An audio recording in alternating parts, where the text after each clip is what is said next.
Hi viewers, இன்றைக்கி நம்ம என்ன பார்க்க போகிறோம்னா சேப்பங்கிழங்கு ரோஸ்ட் எப்படி பண்ணுறதுன்னு பார்க்க போகிறோம். இதை சேம்புன்னு சொல்லுவாங்க.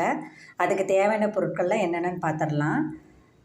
அதுக்கு தேவையான பொருட்கள் என்னென்னு பார்த்தீங்கன்னா, மஞ்சள் தூள், மிளகாய் தூள், சால்ட்டு, அரிசி மாவு, பூண்டு தட்டினது, சில்லி சிக்கன் பவுட்ரு. அந்த சேப்பங்கிழங்கு வந்து என்ன பண்ணால் குக்கரில் 3 விசில் கொடுத்து எடுத்துக்கோங்க. அதிகம் விசில் கொடுக்கக்கூடாது, குழஞ்சிரும். அப்புறம் நல்லா வெந்த பிறகு என்னென்னா பச்சை தண்ணியில் போட்டு வச்சுருங்க, கொஞ்சம் ஸ்டிஃபாயிரும். அப்புறம் அதை நீங்கள் என்ன பண்ணணுன்னா வட்ட பீஸாக வெட்டி வச்சுக்கோங்க. அப்புறம் அந்த வட்ட பீஸாக வெட்டின பிறகு சேப்பங்கிழங்கோட 1/2 ஸ்பூன் மஞ்சத்தூள், 1 ஸ்பூன் மிளகாய் தூள், 1 ஸ்பூன் உப்பு, அரிசி மாவு ஒரு 2 டேபிள் ஸ்பூன், பூண்டு ஒரு 4-5 பல் தட்டினது, அப்புறம் சில்லி சிக்கன் பவுட்ரு உங்கள் டேஸ்ட்டுக்கு ஏற்ற மாதிரி நல்லா பெசரி 1/2 மணி நேரம் வச்சுருங்க.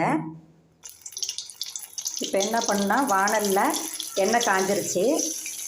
இப்போ என்ன பண்ணால் இந்த ஊற வச்சு வச்சுருப்போம் பார்த்திங்களா 1/2 மணி நேரம், அந்த சேப்பங்கிழங்கை வந்து அப்படியே மெதுவாக ஒன்றா நீங்கள் எண்ணெயில் போட்டு பொரிச்சு எடுக்கணும்.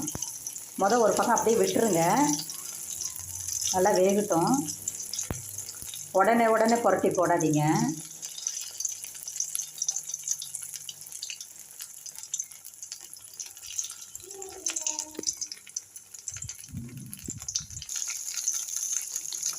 நல்லா ஒரு பக்கம் வெந்தோன்னா என்ன பண்ணுங்கள், நல்லா வெந்த பிறகு அடுத்த பக்கம் திருப்பி போட்டு நல்லா வேக வைங்க.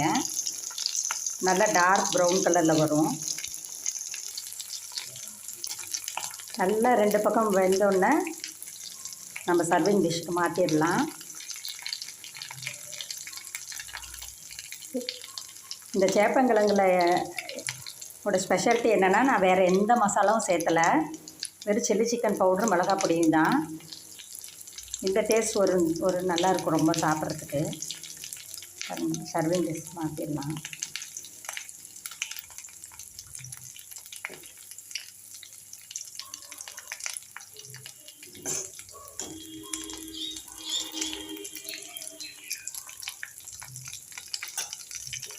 அடுப்பு ஆஃப் பண்ணிடலாம். இப்போ பார்த்திங்கன்னா வறுத்த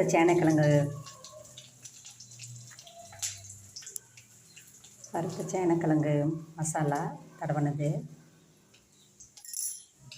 இந்த ரோஸ்ட்டு சாப்பிட்றதுக்கு ரொம்ப நல்லாயிருக்கும். நீங்கள் சாம்பார் சாதம், ரசம் சாதம், தயிர் சாதம் எல்லாத்தோடையும் கலந்து சாப்பிட்லாம். கண்டிப்பாக செஞ்சு சாப்பிட்டு பாருங்கள். கண்டிப்பாக என்னை மறக்கவே மாட்டீங்க. தேங்க்யூ.